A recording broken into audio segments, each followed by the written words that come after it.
смотрите, вот металлический ртуть. Значит, этот металлический ртуть даже при закладывании, например, это не вредно, вы понимаете? Это так преподносит, что вот этот ртуть так вредно. Даже в российском журнале написано, что это, смотрите, она не вредна. Ни грамма радиации нет. На Боингах транспортировка ведется с самолетом. Если грамм радиации было бы, да, даже близко к самолету не допустили бы. Поэтому это соединение ртути вредно. Поэтому вот этот металлический ртуть не вредно. Здесь люди работают более 40 лет и более 100 лет живут здесь. Более 70 лет мы же здесь работаем. Даже последние 20 лет даже ни одного ртутного болезни не было в Хадеркане. Нет, как сказать, учета. Поэтому, вот, пожалуйста, вот плотность такой большой, что металл плавает как щепка здесь. Вот смотрите. О, как сальто делает даже.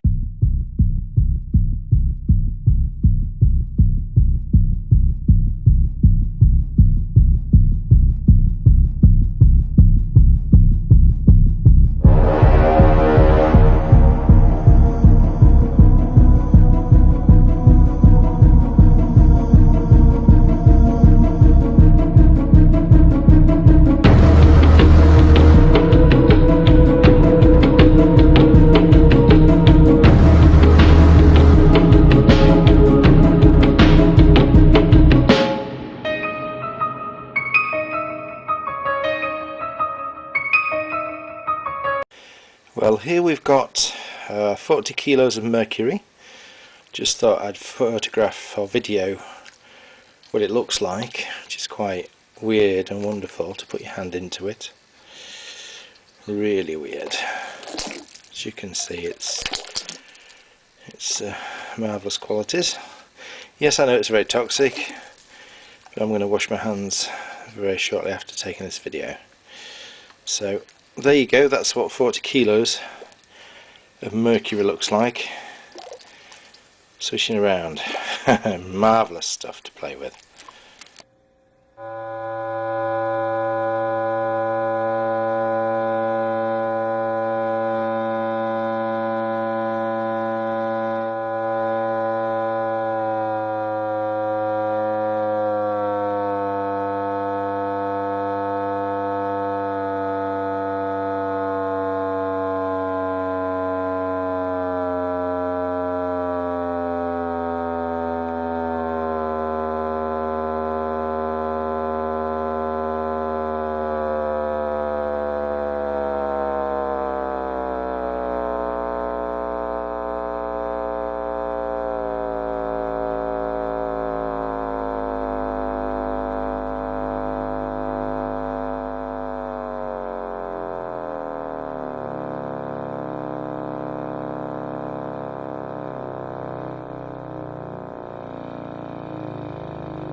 You can still see it spins quite quickly.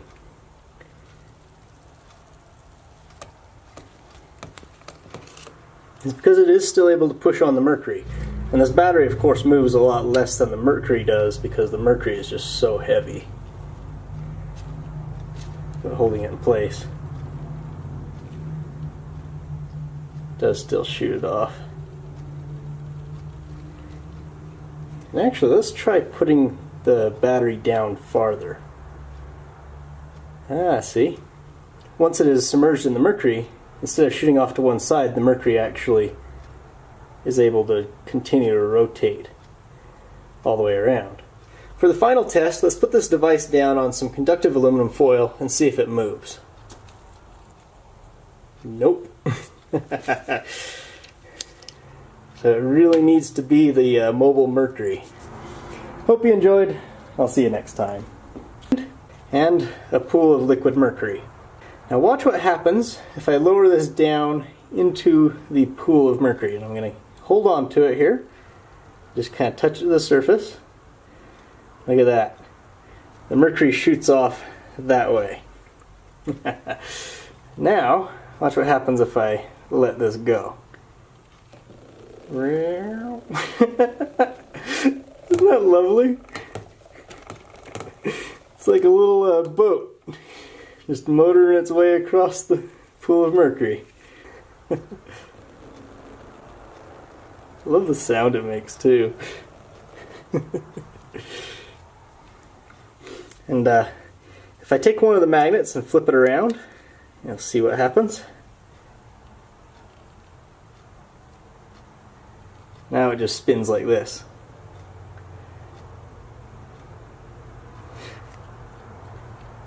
How about that? I think we got this for making horseshoes and stuff back when we had horses. So let's set it in here and see if it floats.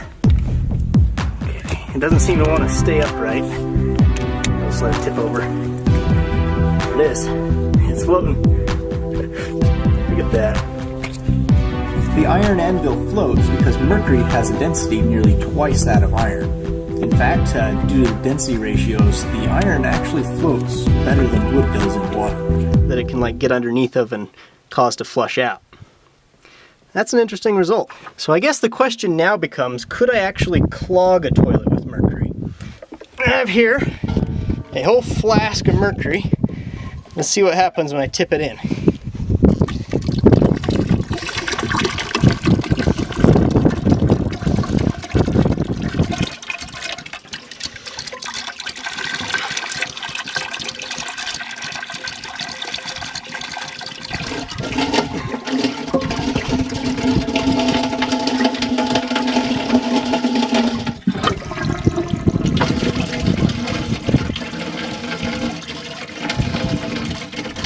There it is, I plugged the toilet with mercury.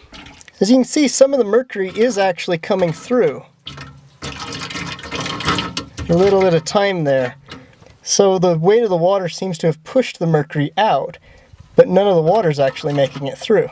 So it appears that the mercury has stopped dripping out. Let's see how much is in here. It's probably 10-15 pounds of mercury that made it through. Alright. Now I've got these plungers here. Let's see if I could actually use a plunger to push the mercury through.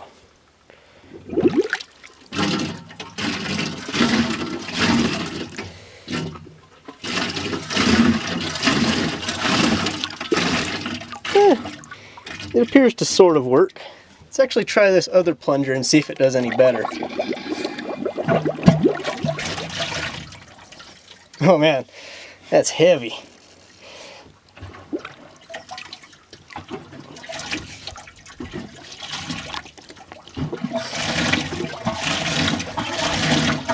Alright, so it appears like I can get most of the mercury to go through by using the plunger, but I cannot get it all to go through.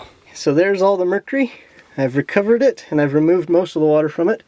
You can see there's still a little bit of water in there from the droplets floating on top of it, almost like oil floats on top of water. Which makes sense because mercury is 13 times heavier than water, and it doesn't mix with it. And I've saved all the water that I was using over here. So now I'd love to flush this toilet using mercury instead of water, but unfortunately it's going to require more than one flask of mercury, which means I'm going to have to go to the shed and lug down another one. Why did I do this so far from the shed? Whew. So there's another flask of mercury, and these things are heavy. There's 76 pounds of mercury inside of it, but the steel flask also weighs another 10-15 pounds. So this is like 90 pounds here. So there's 2 flasks of mercury. Now I could probably lift it up to the toilet here. I am strong enough, but you know, I wouldn't want it to spill from this height. It'd probably splash all over the place. So here we go. Just gonna pour this in a cup at a time until I filled it up to the water mark. So there's actually a bit of a problem that's developed. You see, when I put the mercury in, it lifts this up and the mercury just goes straight to the toilet. See, like this? So I actually thought this might happen, so I brought along a chunk of tungsten here that I'm going to use to weigh this down. See, tungsten's actually heavier than mercury, so hopefully the weight of the tungsten will hold that down long enough for the mercury to hold it down on its own. The tungsten bar seems to have done the trick. Well, you can see some of the mercury went down into the bowl, which I guess is good because water does that normally. But unfortunately, it means I didn't have quite enough mercury to bring it all the way to the water line. Looks like I'm going to have to haul yet another flask of mercury down. So here's the last of flask number 3 going in. Fortunately, it looks like I built the toilet strong enough to hold the weight. I'm actually going to drop this piece of gold down into the mercury. You see, just like the lead bullet, gold is very dense and hard to move with water. In fact, it's twice as dense as lead is. In fact, if I put the lead bullet on top of the mercury, you can see that it floats, whereas the gold sank right through. Okay, we're ready. Oh, it's heavy. In fact, I can't get it to go up. I'm gonna have to pull with the string, I think. Oh, I feel like I'm gonna break something.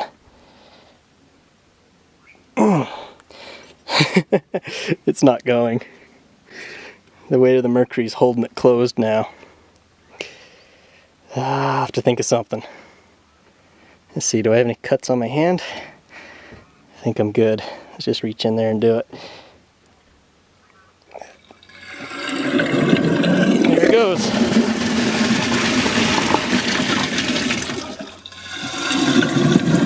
There it goes.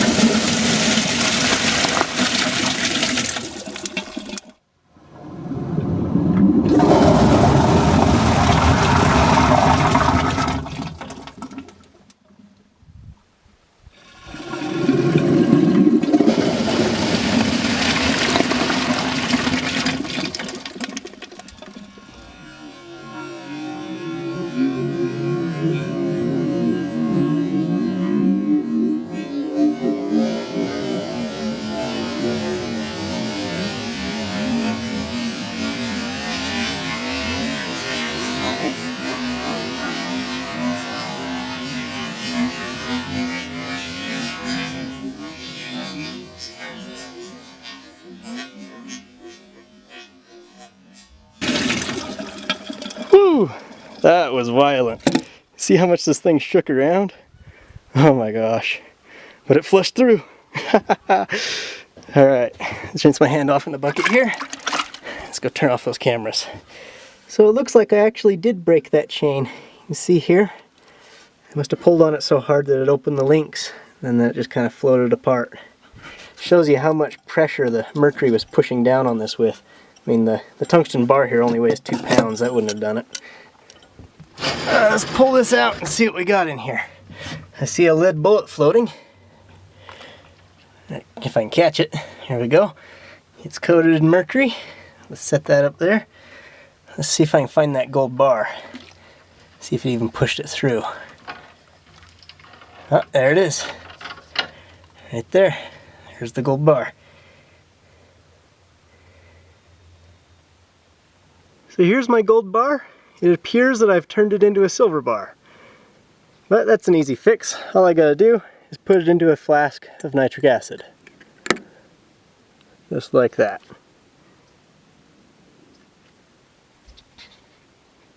This video is not being sped up. That's happening in real time. Just that very thin coating of mercury gets eaten away with the nitric acid very quickly.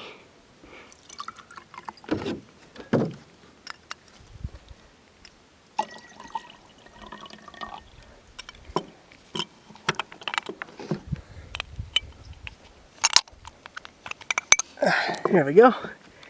There's our gold bar back. Ртуть начинает вращаться, как это происходит в гироскопе, и возникает подъемная сила. Наэлектризованная... Всем привет! А что если я скажу, что один из приборов, который стоит у меня сейчас на столе, был запрещен в Советском Союзе? Это вот такой вот прибор. Он содержит, это сразу говорю, Хайпанем немножечко. Немножко хайпанем. Это не тот прибор, похожий. К сожалению, мне не удалось его найти, как мне рассказали об этом приборе. Он похожий. Это был двигатель, который содержал ртуть. Можете себе представить? В якоре было частички ртути. Я не знаю, сколько там было ртути, потому что это был засекреченный объект. Это все 4 прибора, в которых содержится ртуть, пары ртути. Подробное описание странных летательных аппаратов древности, напоминающих по своим техническим характеристикам современные НЛО. В этом индийском трактате было рассказано о виманах, которые летали на ртути. Все мы знаем, что ртуть в советское время особенно, в Европе и в Америке использовалась везде. Я только что показал масенькую часть приборов, в которых содержится ртуть или ее пары. Также была использована в советское время в радарах и в частности для засечения самолетов вражеских красная ртуть, которой якобы не существует. Я уже говорил, ртути красной не существует, но статья за попытку покупки красной ртути есть.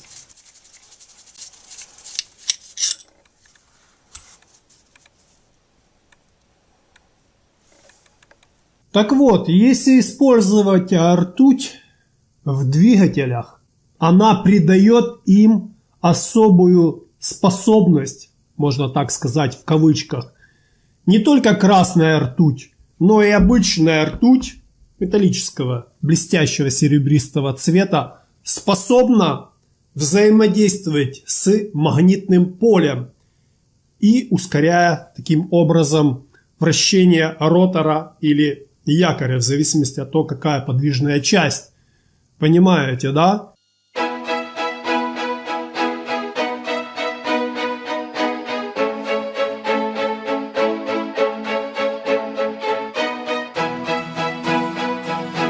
По этой причине в Советском Союзе было запрещено вести исследования в направлении ртуть в двигателях в любой конфигурации. Большая часть виманов, то есть космических кораблей древности, описанных в виманике Шастра, летали на двигателях, в котором присутствовал ингредиент ртуть. Так что также очень часто ртуть использовали в качестве лекарства. Не только как в качестве использования в двигателях или в философском камне, но также в качестве лекарства в древние времена ртутью лечились. Так вот.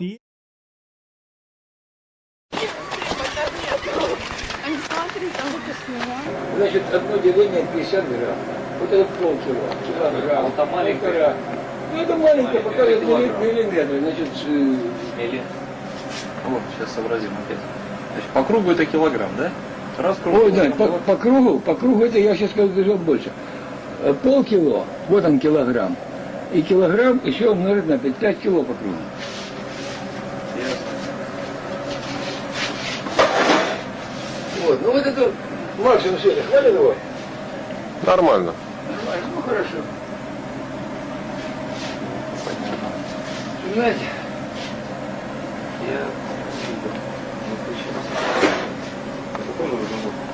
это старые глисты тут остались. Я ковыряюсь иногда.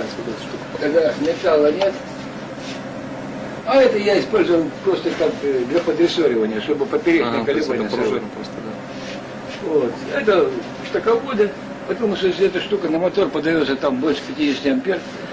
Вот. Гироскоп переменного радиуса. Спартак Михайлович. Да. Надо понимать, что вот там такой же принцип. Особенно здесь. Спартак Михайлович, она покрашена, на самом деле это пластик, да? То есть для выполнения более качественной работы надо металл. Вот здесь вот очень прочный металл, чтобы не вот здесь не выжимало. Я согласен за один квартал, но при испытаниях будет стоять рядом. Я не об этом. Я говорю, что конструкция сделана исключительно за счет средств автора. И из того, что было под рукой. Поэтому тут строго судить. Цвет это краска, на самом деле это пластик. И здесь вот конус расходится, дальше конус сходится. Это магнитная подвеска. Так, включаем, да?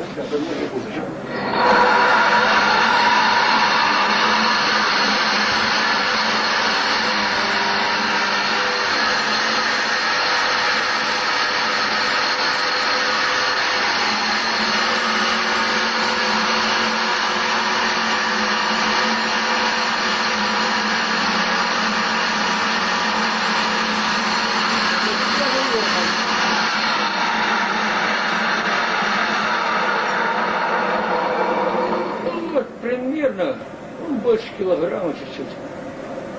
Ну, погнали.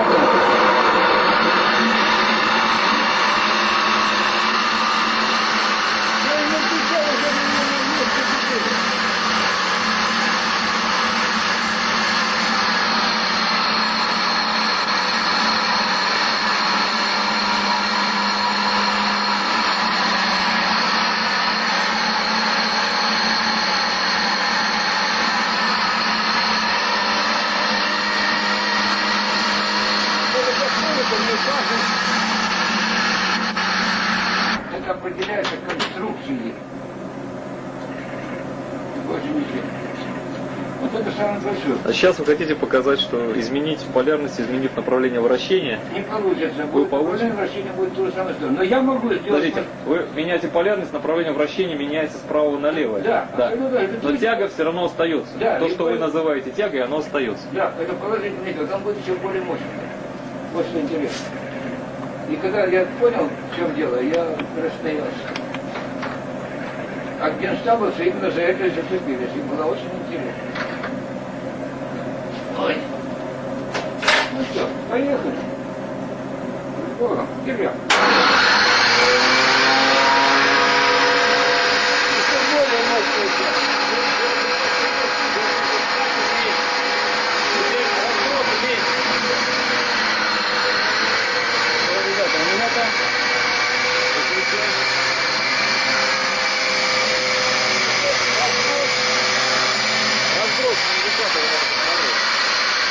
Некоторых пределов, а если выпустить, она вернется стрелка на ноль. Это вот говорит постоянная тяга 2 килограмма. 2 килограмма.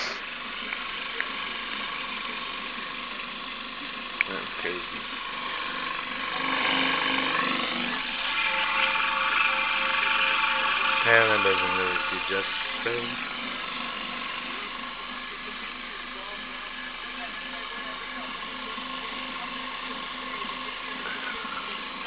Super vortex.